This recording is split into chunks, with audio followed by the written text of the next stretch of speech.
siya ay nakita, kinikilig akong talaga. Di naman siya sobrang gwapo, ngunit siya ang type na type ko. Bakit ba ganito? Ang ganda naman ang puso ko.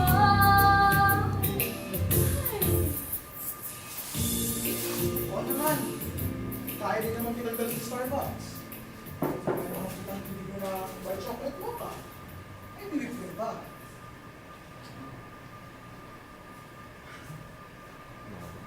Masarap ba? Yung puti, no? Tapos yung puti, no? Mahilig ako sa puti. Malinis. Mukhang pusila. Parang bulat na humahalik sa sugat. Ulap na lumulutang sa langit. Pero na pa rin mapagmahal. Dami itong guling kakasal. Mahilig ako sa puti. Birhen ako. Maputi. Lagi kitang nakikita na sinasabi ko ng isang pagkita. Ang Birhen Maria sa simbahan. Pag sinasabi ko siya ng isang pagkita, pakiramdam ko, para na rin ako nakatungkol sa langit. Para ka lang yun. Pinalaki akong masimbahin. Matapos ang misa, pinapaulit sa aking nanay ang mga sermon ng pare. Ano ang sinabi tungkol sa pagiging masunod sa magulang? Ano ang sinabi tungkol sa pagiging mabait na bata? Ano ang sinabi tungkol sa pagmamahal? Nakita mo nalang sa simbahan. Sa Tigayo. Gusto ko sanang sumali sa choir pero hindi ako pinado ng papa. Ang oras raw sana sa practice. Lukan ko na lang raw sana sa saka ng mga tubo. Pero sa tingin ko, hindi na ako pinayagan right. Kaya niya ako mapahiya. Bago ko sa patuloyan ng Mirabel Quezon, matinig yung boses ko. Tawag nila sa akin, matutino. 8 years old ako, Misa de Gallo. Suot ko ang puting damit na tinahin ng aking mama. May corona pa nga ako gawas sa maliit na bulaklak. Ako ang napiling anghel na magpuputong sa korona sa mahal na berhen sa kanyang karosa. Pero, nung ilalagay ko na ang korona sa kanyang ulo, natakot ako. Hindi ako makagalaw. Kinuha na lang ng isa pang anghel na kasama ko ang korona. Siya na lang ang nagputong sa mahal na berhen. Simbahan, kita umiyak. Nakasuot din ako siya ng panghel. Isip kong nasa langit kayo ako. Pumapasok sa simbahan ng karosa ng mga santo. Nakita ko yung binababa ang mahal na berhen na magiging ang corona. Tapos, nakita kita. Sa isang sulok, umiiyak. Isang anghel. Uy! Uy! Uy! Bakit nga ba ako natakot mo? Nalula siguro ako dahil mataas ang karosa. Hindi ko nga ako nakakasakay ng elevator eh.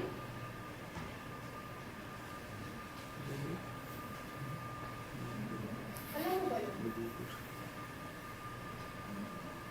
Gusto kong puminala sa langit. Gusto ko ang puti!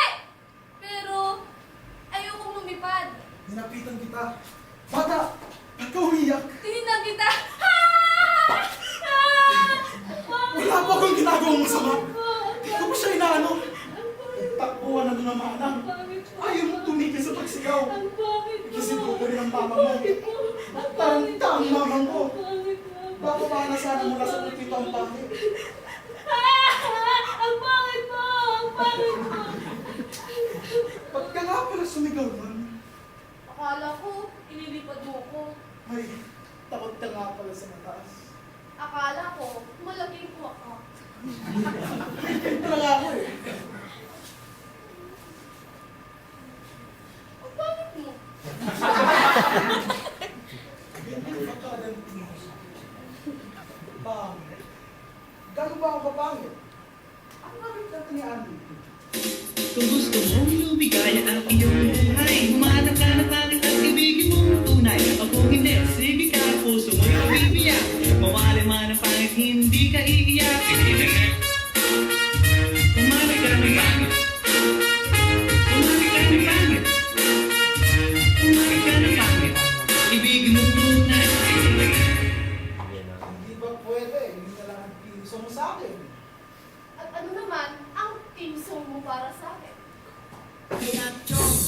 na ang piliin mo. Maganda kung pumong at bihira kung magalit. Kung hindi, buhay mo magiging pangit, pangit, pangit.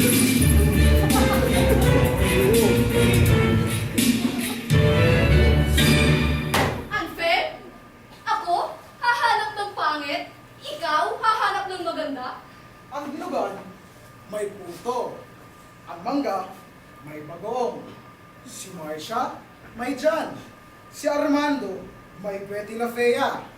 Ang maganda, tinatapatan ng pangit. Ang dinuguan, masarap. Ang bagoong, mabango pag ginigisa. Si John, simpatiko. Si Betty, gumanda. Maganda sa maganda, yan ang tamang order sa universe. Isipin mo na lang. Maganda ang black and white. Sa aso, pag pinagsama ang black and white, nagiging batik. Gusto mo maging batik ang anak natin?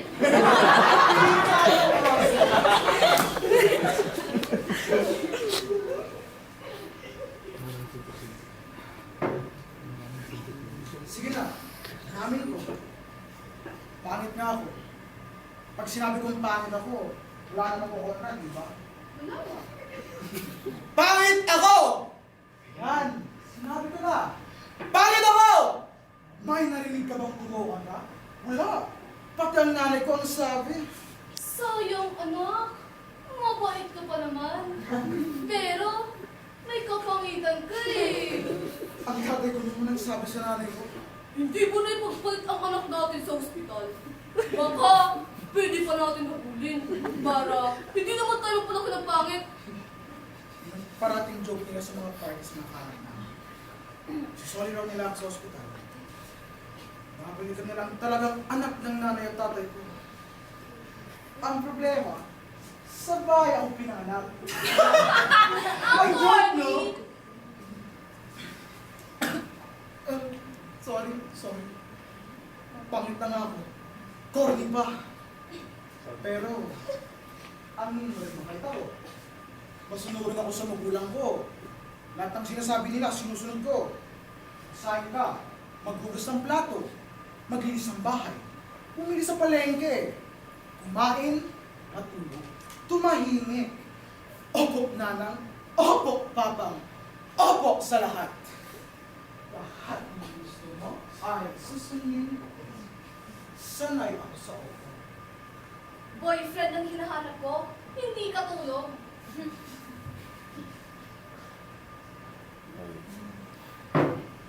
Pangit rin naman yung first boyfriend mo. Hoy! Yung itsura niya, parang Shut tagyawa ng itsura ng up! mukha. Pwede ka na magpilo ng itok sa mukha niya dahil natamoy eh. Naputi nga rin naman yun. Pero naman, saan ka nakakitang ilong na parang pinagdabing-dalawang kuweba? Yung baba niya, ibol. Hindi ko nga alam kung baba pa ba nakikita ko, dibdib na eh. Ilong pa ang buhos. Ang bangus na pasay. Parating nakaitim ang taba-taba niya. Yung pawis niya, ang pasay tumutulo. Mukha ng waterfalls, parang landslide, flash flood. Yung parang pag bumagyo, tapos bumaha ng katakot-takot galing sa mga bundok. Kasi wala nang punong natira. Kasi wala nang ginawang tao kundi magkainin. Yung bibig niya, ang muso ng buging. Ang bibig niya, mestizo. Ang tenga niya, chicharon. Yung mata niya, parang sa baboy, di ba? Pinaboy ka niya, di ba? Oo, pinaboy ka niya. Ako, mukha lang barako, pero hindi ako baboy. Kita bababuyin. Maraming paraan ng pambababoy. Ano rin ang hindi mo gagawin sa akin? Ay, hindi kita dadalhin dyan sa eskinita. Sa gilid ng mall sa gabi, tapos biglang na lang kita ngalikan. Hindi mo na kailangan tuhurin ako sa sigmura. Sa palin, pupulak-pulin ang cellphone sa gabi. Hindi kita halikan kung ayaw mo. Hindi kita pipilitin sa mga ayaw mo. Magiging masunurin ako sa iyo. Sanay ako sa opo. Pero hindi nakakain ang mga Pala ulo. si Grace po. Sige. Mas may kaya siya kaysa sa amin. Binigyan niya ako ng laptop ng birthday ko. Binigyan naman kita ng calculator. Solar! Ano na kailangan ng battery? Eh yung laptop niya, kailangan yung pa kayang isaksak sa kuryente. Ano Valentine's? Binigyan niya ako ng iPhone. Binigyan naman kita ng keypad ah. Yun kaya yung regalo ko sa'yo nung Pasko ng sinira. Freshman ka. Ang sabi niya sa akin, Eto ang iPhone! Regalo ko sa'yo para makapag-usap tayo kahit kailan, kahit saan. Kaya nga binigyan kita ng keypad para makapag-usap din tayo kahit kailan, kahit saan. Basta may group ka lang. 500 din yun ah. lagi kami may rasyon ang asukal sa kanya. Binibigyan naman kita ng asukal namin ha. Puti ang asukal niya. Muscovado naman yung akin. Hindi mo alam, nasa bagay ang pagbabasehan ng ganda. Yung Muscovado namin, yung brown sugar na yun, sikat sa Europa. Kita mo na, di ba yung mga taga-Europa, ikit-ikuti? Mas maputi pa kaysa sa'yo. Pero ang gusto nila, Muscovado, brown sugar. Healthy kasi, meron siyang minerals or trace elements beneficial to the body. Maintindihan mo yun? Ang galing mo pala mag-English. Ingles! Oo, marunong din talaga ako ng Ingles. Mataas ata ang grade ko sa English ng elementary. 76! Mas mataas sa 75! Hindi pa sa maawa. Tumas pa yun. Naging 85. At ito mali, 95. Gulat na gulat ka, no? Pwede na ako makipagsabayan ng Inglesan sa mga puti. Para Muscovado, pwede makipagsabayan sa white sugar. Pinapadala kayo ang Muscovado sa Italia. Oh, narinig mo na yun? Italia! Abroad na yun! Nasa Europa! Talaga? Actually, with increasing awareness among consumers on the health benefits of chemical-free food, Muscovado is slowly gaining grounds in the domestic and export markets. Increasing global market demand has led some entities to focus on this product. Ha? Oo, ganyan ako. Hindi yan ang kinagulat ko. Chemical-free pala ang Muscovado? Ay, sorry. Ang mahal ko nagulat ko sa English ko. Ang dami mo palang alam. Bilang English, may statistics pa. Taas din grade ko ron. 98. Amin mo, mataas yun. Oo na. Mataas na. Pero sana, mas mataas ang Muscovado ng Philippines. Wala lang. Nakakainayang eh. Masigasag naman yung magsasaka natin. Yung tatay ko nga, parang umikot na ang buhay niya sa Muscovado. Minsan hinihintay ko na lang, pag nagkasipon siya, ang isisi niya brown sugar. Pero kahit anong kahit pa rin yung gawin, hindi pa rin namin patas sa Muscovado. Kung maganda naman, ba't hinihirapan ng mataas ang benta ng Muscovado? Eh, paano naman? Yung asukal, kailangan pa extract yung juice galing tulo. May mga machines and equipment. Yung extractor namin, handa pa sa tatay. Extractor pa rin ang lolo ko. Eh pag umabot ang 45 to 50% yung extractor, nasa ano lang, kung hindi na lang mapipigan ng juice. Samantala yung mga upgraded meals, pwedeng 60%. That's like a 20% difference sa beauty pageant pa o sa rating sa TV. Ang 20% ay napakahalaga na.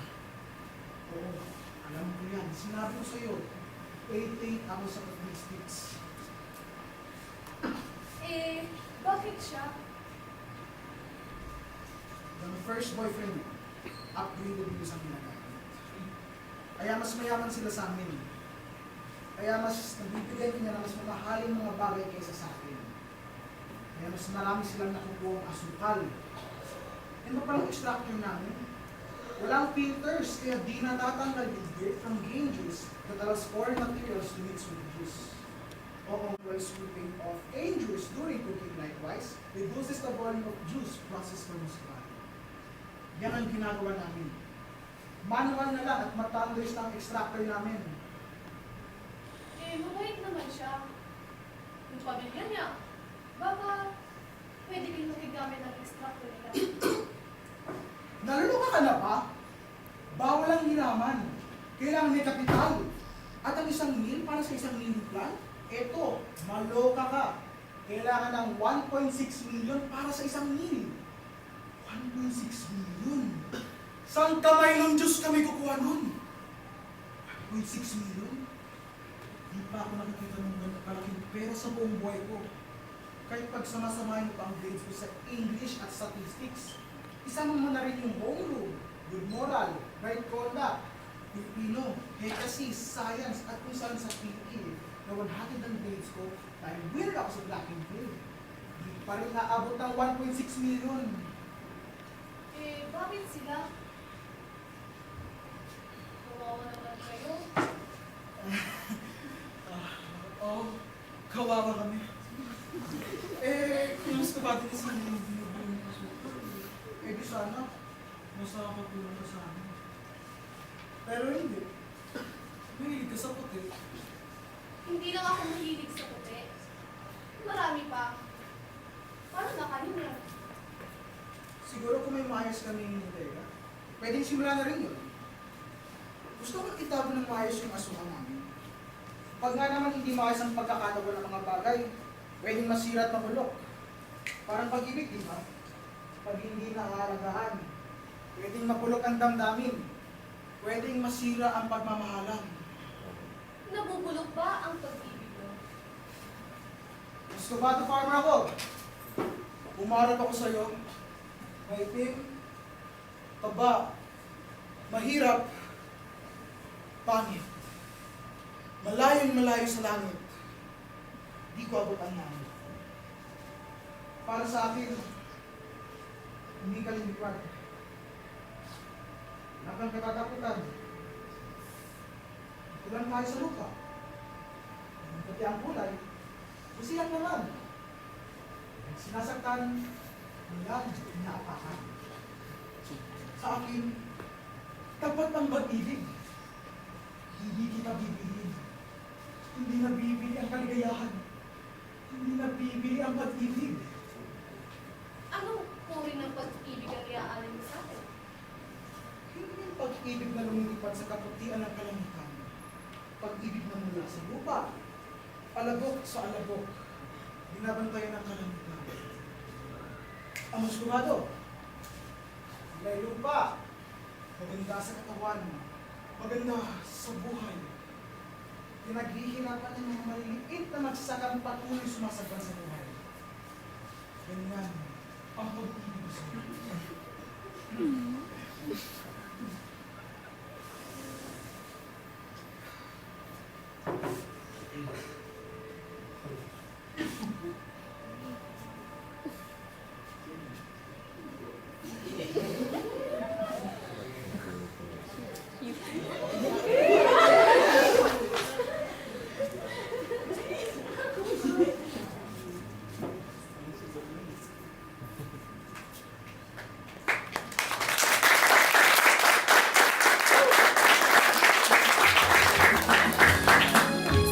The Cast of Brown Sweet Love, Gina Macapanas as Marlitang Baba,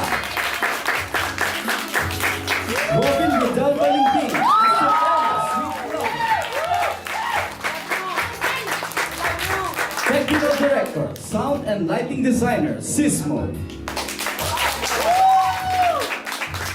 Assistant Technical Director, Nathaniel Caparas, Dinosaur Saison, Associate Lighting Designer, Krishnan Replentas. Soundboard Man, Athena Ray Rizal. Costume and Set Designer, Jewelin Jade Sereno. Set Consultant, Alpas at Kawon. Graphic Designer, Yolo Justine Oro. And the Directors, Jewel J. Sereno and Cisco Verdacor.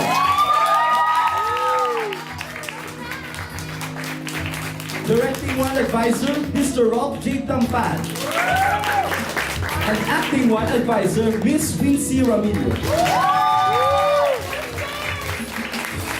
Thank you for watching. We would like to invite you for the next show, ang huling lecture ni Mrs. Reyes. Room 1, second floor. See you there. Ang laki